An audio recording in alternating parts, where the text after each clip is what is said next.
Hi, my name is Kevin Buckley, and in this retouching tutorial series, How Photoshop Jobs Really Work, we've answered the question, why hire a retoucher? We've also gone over the image selection process in previous episodes. Now, in this episode, we're going to be going over the first image. We're going to be taking off all the layers and then building that image layer by layer so you can see it from the beginning to the end. And if you can see that, you can build these images yourself. All right, let's go. Okay, so we're back with Kevin, and we're super excited to check out these images that we discussed in part one of this video. Before we dive into that, Kevin just had a quick question from a user on Facebook. He wanted to know about whether or not you use color profiles for Adobe Camera Raw or Capture One. So maybe you could speak to that a little bit, and then I have a follow-up question for you as well. Okay, so generally or at least I don't use profiles for either Camera Raw or Capture One. Generally, when the images come to me, they're going to be coming with a lens cast on them. So the photographer is going to set up a lens cast for them. Sometimes he'll create settings, or she'll create settings for them, sometimes not. So most of the stuff's done manually, and then we go ahead and make them match, or we drag over those settings to the next image. Cool.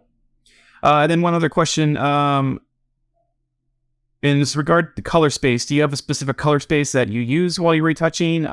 Pros and cons to what you use versus what others might. Maybe speak to that a little bit as well. Okay, so the color space thing with commercial photography is kind of counterintuitive. So there's wider color spaces, there's narrower color spaces. You want to be in a wider color space, so you don't want to clip off any colors that you might have. So generally you want to be with a Pro Photo or Adobe 98 to give you a wider color range. But with commercial photography, if you put those profiles on your image and send them off as a JPEG, a lot of times there's conversion issues when you send it to the art director, and the colors are going to shift, or something's going to happen. Maybe you send it to an art buyer, maybe you send it to a creative director, maybe to somebody else, who knows? But a lot of times we have problems with color shifting as they do. So generally now we actually work in sRGB most of the time. It's a narrower color range, so you would think, why would you do that? Because you're gonna work in a narrower color range. But it's because we don't want to run into color shifting issues. And it's still wide enough that we're not going to really have problems, because most of these images are seen on a computer screen, and most computer screens can't even handle Adobe 98 or Pro Photo Color or something else that's much bigger anyway. So we're not seeing much of a loss by doing sRG. Right. So essentially what you're saying is that sRGB is pretty much the universal standard, so that's will be an upgrade rating because it cross-platform. Yeah, it is, especially for commercial. Now, if you're shooting a fine art project, that would be different, because you would want to keep as many colors as possible. You're probably not going to go through all the feedback rounds that we need to go through as a commercial photographer. So you don't need to worry about all those conversion things. So yeah, you want to keep your colors and print it, as wide as possible. So it's different for each. Got it. All right. Well, thanks for speaking to that. Let's go ahead and dive into these images, Kevin. If you want to just kind of walk us through it, let's get to it. Okay, so we're going to start with the Point Magoo ones. We've got them actually all up on the screen so you can take a look. We've got two different color palettes going on, obviously. We've got the warmer Point Magoo shots, and then we have the cooler Vineyard shots. Most of the time, these aren't going to sit in the same plane. We kind of just did it because we're kind of just trying out new things, and I kind of wanted to see how far we could push each one in a different direction, and kind of show you how far images can go, if you want to do a stylized kind of shot. Okay. So the first one we've got is the Point Magoo all the way to the left, and we'll call this the rock shot. And this is the final. So what you're looking at is, us going back and forth for a little bit, deciding on what needs to change, and then coming to terms and coming out with this image. So what we're going to do is we're going to step it back. We're going to go ahead and take off the layers and strip away some of the work that's been done, and show you where it started and how we built it forward. Nice. Okay. So talent goes bye-bye, and we get rid of color. And we go all the way down to the original. Okay. So here we have it. Here's how the image started. We'll zoom in a little bit here. And so you can see right away there's going to be some things that we need to work on. I think we mentioned them in the last video. This rock touching the car is going to need to come out. Same thing as this one. I think I mentioned those. Obviously, there's some trash that needs to be cleaned up, and some of the fence is kind of warped and bent, and more trash over here. And we did mention that these shadows are going to need to come up, and that we had some image extensions, and we wanted to at least create out the left, if not the right. And okay, so moving forward, one of the things you notice right away is this big light ping, which is a little light reflection right here in the fender. Yeah. Now these have kind of gone through an evolution as I've been retouching. In the beginning, art directors always wanted you to take them out. So we always took them out, always. And then CGI came along, and CGI started displacing some car photography. But CGI wasn't very good at making the pings. So then we started adding them back in, I think, to kind of differentiate it from CG, or to kind of make it look more realistic, since CG at that time didn't look very realistic. Exactly. Yeah. So nowadays it's kind of in the middle. So we've kind of come to a point where we want to see them, but not so big. So that was we want to tastefully see them. Yeah. So that was one of the first things I saw. And a lot of times I approach these images with the idea that, it's a triage situation. Okay, what needs fixing first? What don't I like? What can we get out of the way right away? So one of the first things I did was just take down that ping right off the bat, and to make it more reasonable.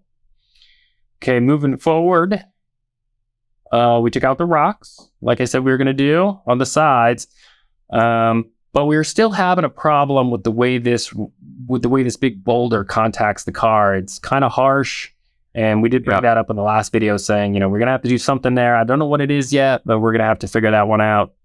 And so what I did do is I ended up finding another plate, and where the rock was a little bit farther back. Much better. So the car contacts these little boulders, but it's not so bad. It's not way up at the top here. And it's not competing with the car. Yeah, and that rock sits back a little farther, which is good, because it's kind of a big element with commercial automotive photography. Your car is your star, right? Your car is the hero, so you don't want something competing with it so much. Sure. So the next thing is just to fix the fence, which we did. In the earlier video too, I said we should probably take out that fence, but now that the boulder shot part has kind of, you move that fence over, I don't feel like it's such a problem anymore. And I did clean it up. Yeah. Diminished quite a bit. And it has been. Okay, so moving on, we have the left extension. Okay, so bam, we've got more ocean, which is great. We got more sky, which is great, but we also have more sand berm, which is, not so great. It's okay, but, we want to put something else there, right? Yeah. Yeah. So here's the next step. So we get a little more ocean, then we can put in some bushes with a little wave there, but we still have those parking strips that I don't like. And I wanted a little more depth in the background. So I put a little peninsula in there, and I put some more boulders, and I did kind of figure that this side needs those boulders because the other side has this huge rock and it has boulders on the other side. So if this side didn't have anything, it would look a little strange. It would look like a little off-balanced, Sure. Unbalanced. That really helps. It really helps balance it out. It really does. It's great. Thank you. Yeah, I think so. And the next thing we're going to do is we're going to switch to the car. So let's take a look at the car. We'll zoom in here a little bit on this, and I'll flip this on and off. And so you can see right away, we brought back a lot of the shadow detail that's in the nose, okay? Because that was just getting way too dark. And I don't think this was a lockdown set, so there are people walking around, there's other cars. So what we wanted to do is take that out too, so it's nice and clean in those reflections. You don't want to always have clean reflections, but if the reflections start distracting from what the body lines are in the car, that's when you kind of need to take a look at that and maybe clean those up. So that's what I did, taking those out. Oh, it's great, man. Other things, I darkened the tires a little bit. They were looking a little bit light. I took dusty. Yeah, a little dusty. I took the fence out of the reflection on the side because that was a little distracting.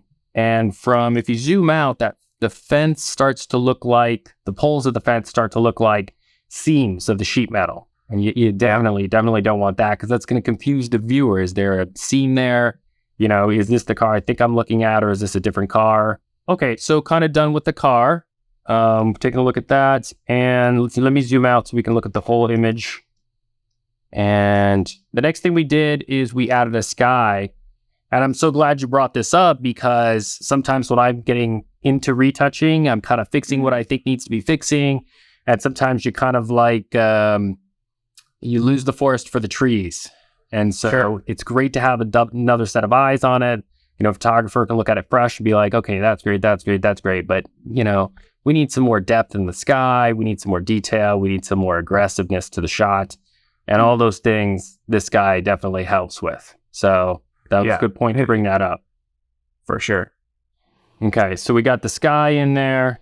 We haven't done too much on color yet. So now color and treatment are coming up next. So we added some warmth to the left, a little bit of more darkness on the right. And then we get a little more aggressive with our color. Part of the reason I got aggressive with the color is because this is an aggressive car. These things are super fast. They're super high end. The fronts, the tri-grill looks aggressive. So that's kind of why I wanted to go in that direction for these. I thought the sky was getting a little too blown out though. So I've got a little piece of sky on the left to help fix that.